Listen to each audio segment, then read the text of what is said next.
Toma sat alone in the far corner of the underground shelter, his back against the cold metal wall. The old power lights above flickered now and then, casting long shadows across the floor. It had been 7 days since the last Skyfall storm. Above the surface, the world was broken, cities empty, skies dark, and strange lights moving in the clouds. No one really knew what had caused the collapse. Some said it was war. Others said it was something not from Earth. Down here, people didn't talk much. Everyone just waited, hoped, and tried to survive. Toma was a quiet man, maybe 28, maybe 30, even he wasn't sure anymore. He wore an old brown coat, thick boots, and a pendant around his neck, a strange, silver disc with a star carved into it. His mother had given it to him when he was a child. She had disappeared soon after. He missed her more now than ever. As he sat, sipping cold water from a metal cup, he heard it. A soft sound, not loud, not human. His body tensed. It was coming from the far tunnel, the one nobody used because it had collapsed years ago. Everyone said it was empty. Toma stood slowly, setting the cup down. He moved toward the noise, careful not to alert the others. They were sleeping or pretending to. Either way, they wouldn't help. Not down here. The noise came again, soft footsteps. Then silence. He stopped at the tunnel entrance. It was dark, and the air smelled of dust and old fire. He took out his flashlight and turned it on. The beam shook slightly in his hand. At first, he saw nothing. Just old stone, broken beams, and a wall at the end. Then the shape. A figure, standing still, tall, cloaked in gray. He stepped back, heart racing. The figure moved slowly into the light, a woman. Her skin was pale, almost silver under the dust. Her eyes were a deep violet, glowing faintly in the dark. She didn't speak. She didn't even blink. Toma couldn't move. The woman lifted her hand, palm open, on her skin. A symbol glowed softly, the same star as the one on Toma's pendant. He looked down at his chest, then back at her. She pointed to his pendant. Then she brought her fingers to her lips, as if telling him to stay silent. After a moment, she used her hands again. She moved her fingers in slow signs. Toma didn't understand all of it, but he caught the message. They sent me for you. He didn't know what to say. His mouth opened, but no words came. The woman stepped forward. She moved carefully, like she was used to walking in places not meant for her. Her cloak brushed the ground, and her boots made no sound. Toma didn't run. He couldn't. Something deep inside told him not to. She stopped a few feet away and looked at him, not with fear, not with anger, but with something like hope. Who are you? He asked quietly. She didn't answer. She simply tilted her head and looked at the pendant again. Toma felt the weight of it now, heavier than ever. Suddenly, the lights above flickered hard, then went out. Complete darkness, gasps, echoed through the shelter. Toma raised his flashlight again, but the woman was gone. He stepped back in shock, pointing the light all around. Nothing, only the empty tunnel. But then, behind him, he heard a sound, soft breathing. He turned. She was standing near the shelter's supply wall, looking at the others. They were still waking, confused, but no one had seen her. Only him. Toma stepped closer. You shouldn't be here. They won't understand. The woman turned to him. Again, her fingers moved, forming a slow sentence. We don't have much time. Before he could ask anything more, a small tremor shook the floor. Dust fell from the ceiling. People shouted. Another skyfall. Someone said, get to cover. The woman didn't move. She just looked at Toma. Then, slowly, she walked back toward the shadows of the far tunnel. Toma stood frozen. Part of him wanted to stay with the others, stay safe. But another part, stronger now, pulled him toward her, toward the one person who seemed to know something about him, about that pendant, about why he had survived. He took a deep breath and followed her. As he passed the last torchlight, he glanced back. No one noticed he was gone. The tunnel felt colder now. The air was tighter. She walked ahead, guiding him with faint hand motions and quiet steps, deeper into the forgotten path, until the sound of the shelter faded behind them. Then she stopped. In the wall, hidden behind broken pipes and metal, was a small metal box. She touched it, and it clicked open. Inside, wrapped in cloth, was a small device, a silver disc with symbols like those on Tama's pendant. She gave it to him. Then, with a soft, glowing finger, she pointed to his chest. To the pendant. Toma slowly lifted the device. As it came close, the pendant began to hum. It lit up. And so did the disc. They matched. Something deep inside him stirred, like a forgotten memory waking up. He looked at her, scared, confused. She reached out, gently, placed her hand on his shoulder, and signed one more sentence. Your story is beginning. Toma stood in the dark tunnel, holding the glowing silver disc in one hand and the humming pendant in the other. The symbols on both pulsed gently with blue light. The strange woman stood beside him, quiet as always. She didn't speak, but her eyes said more than words. He wanted to ask her so many things. Who are you? Why me? What is this pendant? But he stayed silent, watching the light fade slowly from the disc. She reached forward and took the pendant gently from his neck. Toma tensed, but he didn't stop her. She held it near her face, her violet eyes reflecting the light. Then she pressed it against the silver disc. The two pieces connected with a soft click. For a moment, nothing happened. Then the wall behind them began to shift. Dust fell as old metal panels slid open, revealing a hidden room, small, dark, and filled with strange symbols glowing on the walls. Toma's breath caught in his throat. How? He whispered. The woman stepped inside and turned to him, waiting. He followed, heart beating fast.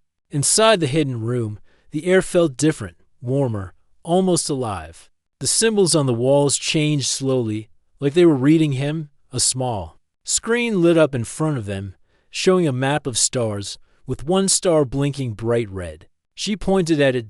Toma looked closer. It was Earth. Then she pointed to another star, far away, and made a slow circle with her hand, a sign for journey, or maybe return. He understood a little. She had come from that star, and she had come for him. Toma stepped closer to her. What's your name? She tilted her head and gave a small smile. Then she touched her throat and shook her head. She couldn't speak. He frowned. You can't talk. She nodded slowly. Toma felt a mix of sadness and wonder. She had traveled so far, maybe across space, and yet she couldn't say a single word. Still, he wanted to call her something, a name. He looked at her eyes. Soft, violet, glowing faintly. He thought of an old word his mother once told him. A word from a forgotten language. It meant quiet light. He whispered, Arian. Can I call you that? She looked at him, surprised, then gave a small nod. Arian, the silent woman with the light in her eyes. Toma smiled for the first time in days. He looked around the hidden room again. On one wall, a small metal box sat in the corner. He opened it and found a data ship, old but still clean. It had the same star symbol. He showed it to Arian. She looked at it with sudden focus. He could tell it was important. I have a reader, he said. Back in the shelter, Arian raised her hand, a signal to wait. She walked to the wall and placed her hand on one of the glowing symbols. It dimmed, and the hidden door began to close. They couldn't go back the way they came. She turned to Toma and signed carefully, other way, safer. He nodded. The two of them walked through a narrow exit at the back of the room, entering an older part of the underground system. Tunnels not touched by humans in years. The lights here were gone.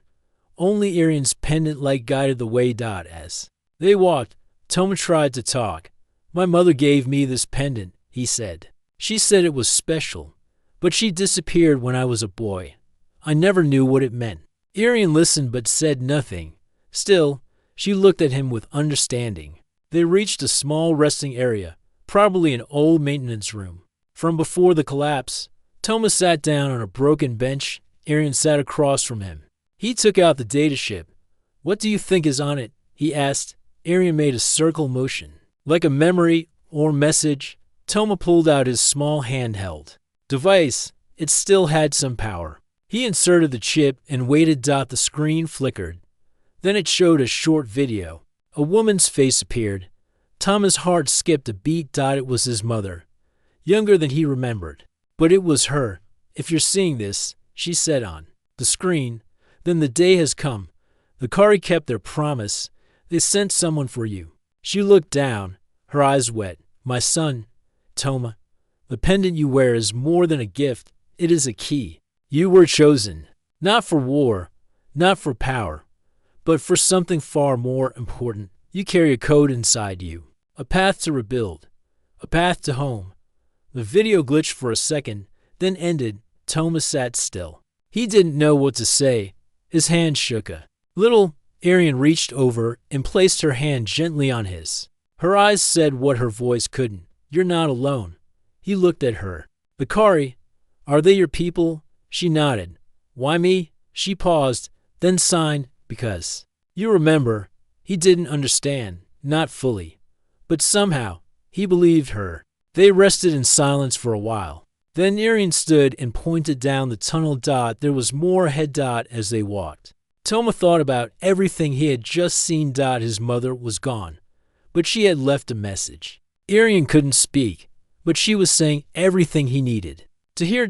And somewhere out there, in the stars, something waited, not to destroy, but to help rebuild, and somehow, he was part of it. The morning sky above Earth was not like it used to be, long ago.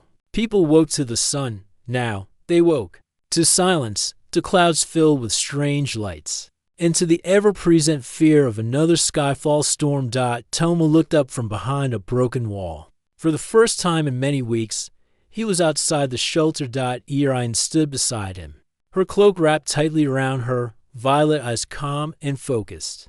They had left the shelter before anyone noticed.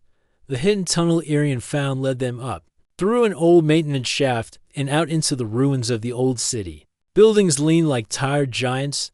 The streets were cracked and lifeless. No birds, no wind. Just the hum of power in the air, natural, like something big was watching from above. Toma pulled the hood of his coat over his head. We can't stay here too long. Drones fly over this part of the city. Arian nodded. She moved like she had done this before, even though this was not her world. Her steps were quiet. She checked corners, scanned rooftops, and watched the sky as if she could feel it move. Toma followed her lead. They were heading toward the edge of the city, to an old observatory built on a tall hill. It was shown on the star map in the hidden room. His mother had marked it before the collapse. Maybe it held answers. Maybe it was just another broken place. But Arian believed in it. So Toma did too. As they passed through a narrow street, Arian raised her hand. Stop. Toma crouched low. He heard it too. A faint buzz. High above, a shape moved through the clouds. A drone. Round, black, with a red eye in the center. Old Earth tech, but changed. The eye glowed brighter now, like it was looking for more than movement. Arian pulled something from under her cloak, a small, clear cube with glowing blue lines. She pressed it against the wall and placed her hand on Toma's shoulder. Suddenly, they were hidden, not just in shadow. The drone passed right by and didn't see them at all. Toma blinked. What was that? Arian sign, field, blind. For a short time only. Toma looked at her with quiet wonder. You really came prepared. She gave a small smile. When the drone was gone, they moved again, faster this time. The city grew quieter as they neared the edge. Fewer people lived. This far out, too dangerous. Too many old systems waking up. By the time they reached the broken road leading up the hill, the sky had darkened again. Black clouds rolled in fast. The strange lights inside them flickered like lightning, but without thunder. Arian looked up. Toma frowned. Skyfall. She nodded. We need to move. The two of them ran up the cracked path. Pieces of stone and metal lay scattered everywhere. An old sign read, Hillwatch Observatory. Keep out. At the top, the observatory stood like a lonely eye staring into the storm. It was still mostly whole, though old and dark. Its great telescope tower leaned slightly, but the structure looked strong enough to hold. Toma and Arian rushed inside just as the storm began. The skyfall came quickly, drops of bright, burning energy falling from the clouds. Not rain, not fire, Something else, something not of Earth, had hit the ground and left glowing marks. One hit a building far below, and it burst into silent blue flames. Inside the observatory, they found dusty control panels, broken screens, and piles of old notes. The power was out, but Toma saw something important on the far wall. A hidden panel with the star symbol. Arian went to it right away. She placed her hand on it. The wall beeped softly. A door opened. Behind it was a room clean, untouched by time. Inside were tools, old data cores, and a large table with a glowing map. The same map from the hidden room. This time, more stars were lit. A path had formed between Earth and the other marked star. A journey. Toma stared at it. This is real, he said. Arian nodded. He took a step closer to the table. A message appeared on the screen. Final key required to activate. He reached into his coat and took out the connected pendant and disc. When he placed them on the table, the entire map came alive. Stars shifted. Pops formed. Names of systems Toma had never heard of scrolled across the screen. Then a voice spoke, soft, female, and familiar. Toma, if you have found this, you are ready. It was his mother's voice again. Earth may fall, but life does not end here. Bakari offered us a chance to begin again, to heal, to grow. You were born with the key inside you. You are not alone. You never were. The message ended, and a final symbol appeared, a circle of stars, and in the center, a shape that looked like a gate. Toma whispered, a portal. Arian nodded. Then she pointed to a part of the map far in the north, beyond the mountains. The portal was there, but before they could study it more, the building shook. Dust fell. Lights flickered. A sharp sound echoed through the observatory, like metal cutting air. Toma ran to the window and looked out. Dark shapes were flying toward them, not drones. Something else? Arian looked at him, then signed, we must go. Now. He nodded. They had seen enough. The message was clear.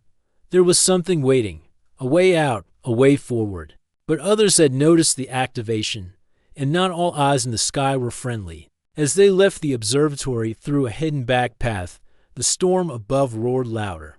But so did Toma's heart. For the first time in his life, he felt like he was part of something big. And with Arian by his side, he wasn't afraid. The wind howled as Toma and Arian left the observatory behind. The Skyfall storm had passed, but the ground still shimmered where the burning drops had landed. The hills around them were quiet, but not safe. Something had seen them. Toma looked back one last time at the broken dome of the observatory. It still glowed faintly with blue light from the star map. Whatever had activated inside had called out not just to them, but to others as well. Not all those listening were friendly. Where to now? Toma asked. Arian studied the small map she had pulled from her belt. It was different from Earth's maps. It glowed softly and moved as she touched it. She pointed to a mark far in the north, past mountains and broken lands. Toma followed her. Finger, that's the portal. She nodded once. He looked at the land ahead. That's a long walk. But he didn't complain. Not anymore. Not after all he had seen. They walked in silence for some time, taking old roads hidden by trees and dust. The further they moved from the city, the more nature had taken over. Vines climbed broken towers. Grass grew through cracks in the roads. In the distance, wild animals moved carefully, as if they also feared the sky. After a few hours, they found an old rail tunnel and stopped to rest. The tunnel was dark, but dry, and deep enough to hide from anything flying above. Toma sat down, took a drink of water, and looked at Arian. She was fixing the cube she had used earlier to hide them from the drone. Its light had dimmed.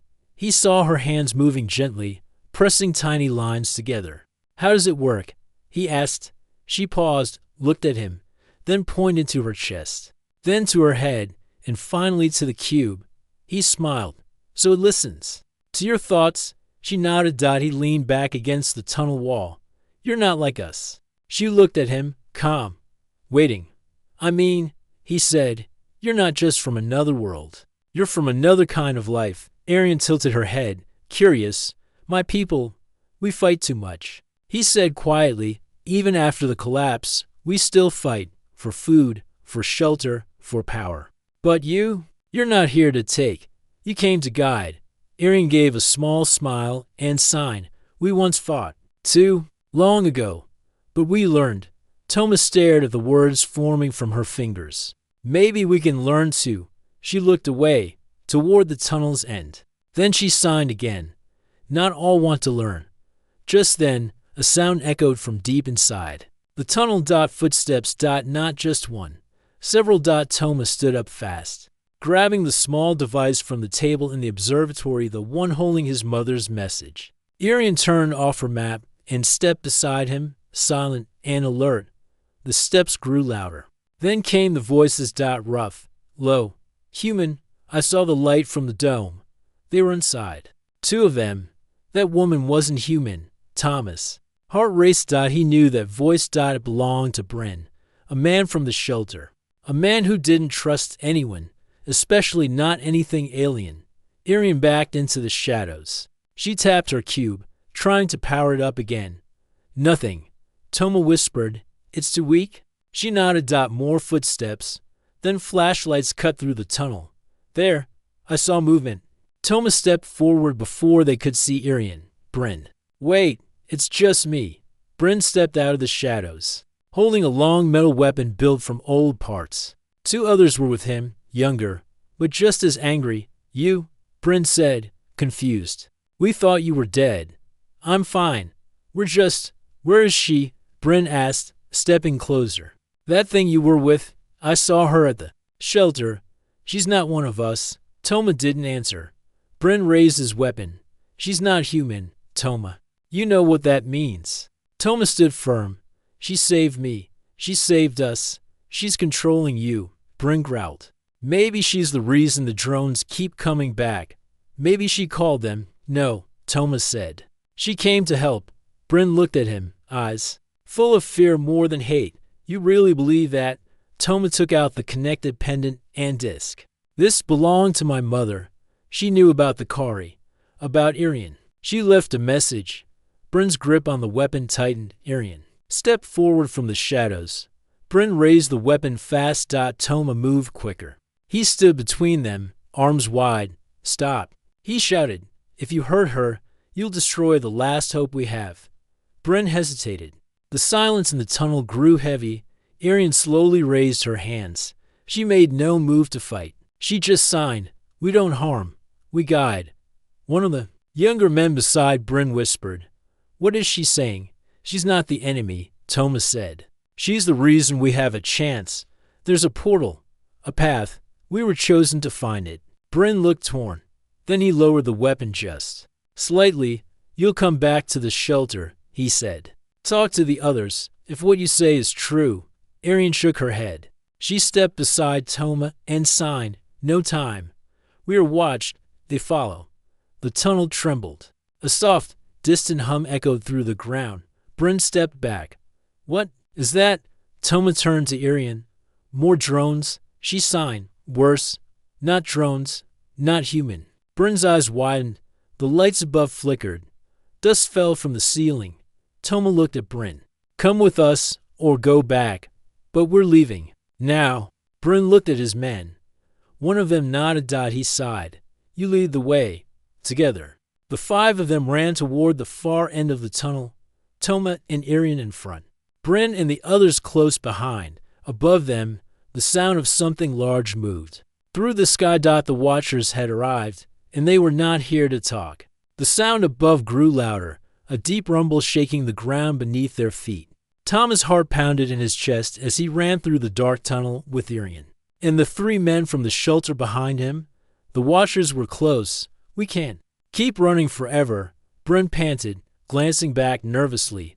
Those things will catch us. Irian's eyes scanned the dark path ahead, calm but alert. She pointed to a narrow side passage leading off the main tunnel. It was barely visible in the faint light.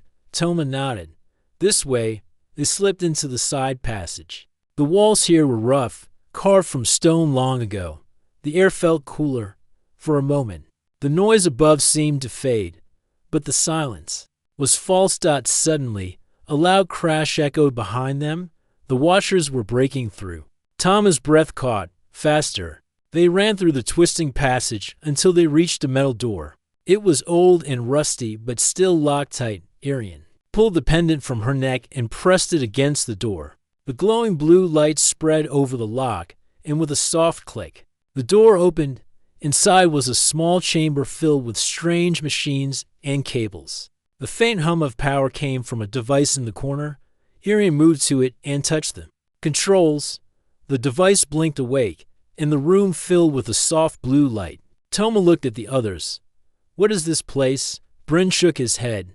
I don't know, but it feels different, like it's waiting. Arian sign. Activation. Point for portal.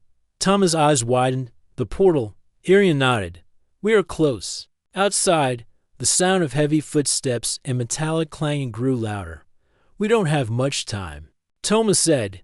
He stepped to the device and placed the pendant and disc on a small platform. The machine hummed louder. Suddenly, the blue light spread across the room and formed a shimmering circle in the center, a portal. Arian looked at Toma with hope. But then the door shook. The watchers were here. Bryn grabbed his weapon, ready to defend. Get ready, he shouted. The metal door burst open, and through the smoke and dust came the watchers, tall, dark figures moving fast, their eyes glowing red. They didn't speak. They didn't hesitate. Toma raised his hands. We don't want to fight. One watcher stepped forward, raising a hand. A strange sound filled the room, like a low roar mixed with a whisper. Arian stepped beside Toma and signed quickly. They come to stop the journey, to keep Earth locked. Toma felt a cold chill. The watchers were more than machines or drones. They were guardians or jailers. Is there another way? Toma asked, desperate. Arian shook her head. Bryn fired his weapon. The blast echoing in the chamber. The watchers moved like shadows, dodging easily. Toma grabbed Arian's hand through the portal. Now. Arian nodded. They stepped toward the glowing circle. The watchers surged forward. But just as the first reached out, Toma and Arian disappeared into the light. The chamber grew quiet. Bryn and the others were left behind, breathing hard, surrounded by silence and fading blue light. On the other side, Toma and Arian landed on soft grass beneath a strange sky. The stars here shone bright and unfamiliar. The air smelled fresh and clean. Arian looked around, then pointed to the horizon where a large archway stood. A gate made of shining metal and glowing symbols. This is the portal's exit. She signed. Safe, for now. Toma looked back. The journey had only just begun. He held the pendant tightly, feeling the weight of his mother's message and the hope it carried. Who sent you? He asked quietly. Arian looked at the stars. Then she signed. The Kari, our people. We save you. We wait for those ready to rebuild. Toma nodded, feeling the truth settle inside him. We must find the others, he said. Those like us, those who remember. Arian smiled softly. Together, they stepped forward toward the shining gate, into a future waiting to be made. The world on the other side of the portal was unlike anything Toma had ever seen. The sky glowed with soft colors, pinks, blues, and golds blending together as if the sun itself was made of light and dreams. Trees stood tall and strange, their leaves shimmering in the gentle breeze. Birds with bright feathers sang songs Toma couldn't understand. Arian walked beside him, silent but alert. Her violet eyes scanned the horizon, watching for signs of danger. This place, Toma whispered. It feels alive. Arian nodded and signed. It is alive. The Kari protect this land. Toma looked down at the pendant in his hand. It pulsed softly, as if responding to the energy around them. How long have you waited for us? He asked. Arian signed slowly. Since the collapse, since Earth was lost. We waited for those who carry the key, the last hope. They walked toward a small settlement nestled among glowing trees. Simple homes made of smooth stone and crystal rose gently from the ground. The people here looked different, tall, slender, with eyes that reflected stars. They moved with quiet grace and greeted Toma and Arian without fear. One of them stepped forward, a woman with silver hair and kind eyes. Welcome, she said softly, her voice like music. I am Leah, leader of this place. We have been waiting for you. Toma nodded. My mother sent a message. She said we are not alone. Leah smiled. She was right. The Kari believed that one day, those chosen would find their way here. Earth is broken, but life continues. Together, we can rebuild. Toma felt hope rise in his chest. But as they settled into the settlement, a shadow moved beyond the trees. Irian stopped and signed. Danger is near. The Watchers followed. Toma's heart tightened. The Watchers had come with them. That night, the settlement was quiet, but tension hummed in the air. Toma stood outside his small home. Looking up at the glowing sky, Irian joined him silently. Why? Do they want to stop us? Toma asked. Irian signed. The Watchers serve those who fear change. They keep worlds locked, prevent growth. Toma clenched his fists. We can't let that happen. Irian looked at him with hope and sadness. She signed. We must be strong, together. Suddenly, a distant sound broke the night, a low rumble, like the earth itself was moving. Leah appeared beside them, her face serious. The Watchers are coming, she said. We must prepare. The next day, Toma trained with others in the settlement. They learned to move quietly, to listen to the land, and to use the strange energy flowing through the stones around them. Irian taught Toma to control his fear and focus on the path ahead. As days passed, Toma grew stronger not just in body, but in spirit. One evening, Leah brought him to a hidden cave beneath the settlement. Inside, walls glowed with ancient symbols. This cave holds the memory of the Kari, Leah explained. It shows the truth of the collapse and the hope for the future. Toma touched the glowing walls, feeling stories rise in his mind. He saw visions of worlds destroyed by fear and anger, but also worlds healed by courage and unity. It's a choice, Leah said softly. We can build or we can destroy. Toma nodded, understanding more than ever the weight of his journey. Suddenly, the cave shook. Irian's eyes widened. She signed. They have found us. Outside, the Watchers moved like shadows through the forest, closing in on the settlement. Toma stood tall. We will fight for Earth, for this new world, for all who believe. Leah gathered the people, and together they prepared to defend their home. As the Watchers arrived, the sky darkened with their presence, but Toma felt no fear. With Irian by his side and the strength of the Kari behind him, he knew one thing clearly. This was only the beginning.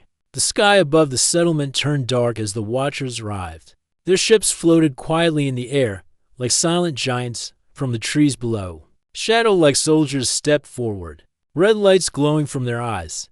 No sound came from them, no words. Only stillness and the promise of control. Toma stood at the front of the settlement beside Irian and Leah.